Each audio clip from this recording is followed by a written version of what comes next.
জন্মাষ্টমীর দিনে ভগবান শ্রীকৃষ্ণকে শুধুমাত্র তালের বড়া না বানিয়ে দিয়ে এরকম কলার বড়াও বানিয়ে দিতে পারো।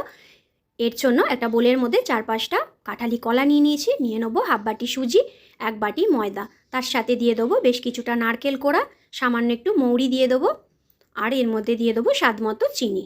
সব কিছু উপকরণ খুব ভালো করে মেখে নিতে হবে। ভালো করে যখন মাখা হয়ে যাবে এটাকে আধা ঘন্টার জন্য এইভাবে রেখে দেবো যাতে সুজিগুলো পুরোপুরি ফুলে যায়।